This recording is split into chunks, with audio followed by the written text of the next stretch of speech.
چہرے کی صفائی پہ اب بات کریں گے ہم، کیونکہ چہرے کے بارے میں ہم سب سے زیادہ فکر مند ہوتے ہیں، چہرے پر ہم سب سے زیادہ توجہ کرتے ہیں. ٹھیک، چہرے کے بارے میں قرآن مجید میں آتا ہے وجوہ یومئذ مسفرہ ضاحکۃ مستبشرہ. قیامت کے دن کچھ چہرے روشن ہوں گے، ہنستے مسکراتے ہوں گے، خوش خوش ہوں گے، اور کچھ چہرے سیاہ ہوں گے، غمزدہ ہوں گے، پریشان ہوں گے. چہرے کی خوبصورتی دن میں 5 مرتبہ وضو کرتے ہوئے اسے اچھی طرح دھونے سے خود بخود آ جاتی. قیامت کے دن نبی صلی اللہ علیہ وسلم اپنی امت کو وضو کے اعضاء کے چمکنے کی وجہ سے پہچانیں گے.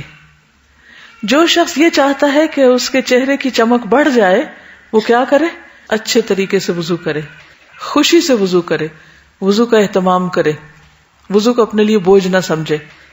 لیکن چہرے پر کوئی ایسا کام نہیں کرنا چاہیے جو اللہ رب العزت کو ناراض کرنے والا ہو. چہرے کی جب صفائی پہ لوگ آتے ہیں تو وہ صرف دھونے کی حد تک نہیں رہتے بلکہ اس سے کہیں آگے بڑھ جاتے ہیں. بعض اوقات اس پر لگانے والی چیزوں میں اتنا اسراف کرتے ہیں کہ وہ گناہ کی حد میں چلے جاتے ہیں. بعض اوقات اس صفائی میں سب کچھ چہرے سے نوچ ڈالتے ہیں بلکہ اپنی مرضی سے اپنی شکل میں کمی بیشی کرنے لگتے ہیں، جن میں بھویں بنانا وغیرہ یا پورے چہرے کے بال اکھاڑنا شامل ہے. اس سے منع کیا گیا ہے. ہر ایج کی اپنی ایک خوبصورتی ہوتی ہے. جو بچپن میں بچوں کے چہرے پہ خوبصورتی ہے اس کا اپنا ہی ایک حسن ہے یا اپنا ہی ایک انداز ہے. پھر بچے جب گرو کر رہے ہوتے ہیں، دانت ٹوٹے ہوئے ہوتے ہیں تو دیکھنے میں وہ نہیں ٹھیک لگتے مگر اس کے بھی ایک حسن ہے. پھر جب وہ جوان ہو جاتے ہیں ایک اور خوبصورتی ہے. پھر بڑھاپے کا اپنا ایک وقار ہوتا ہے. تو میرا خیال ہے کہ بدلتے حالات کے مطابق اپنے آپ کو ایڈجسٹ کرنا اور اس کو ایکسپٹ کرنا یہ بھی ضروری ہے.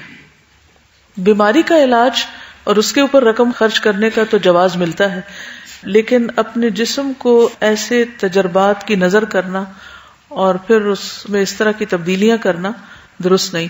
اگر یہ خلق کی تبدیلی میں نہیں آتا تو پھر کیا آئے گا؟ کیا اپنا گلا کاٹ کے کسی اور کا اپنے اوپر لگانا؟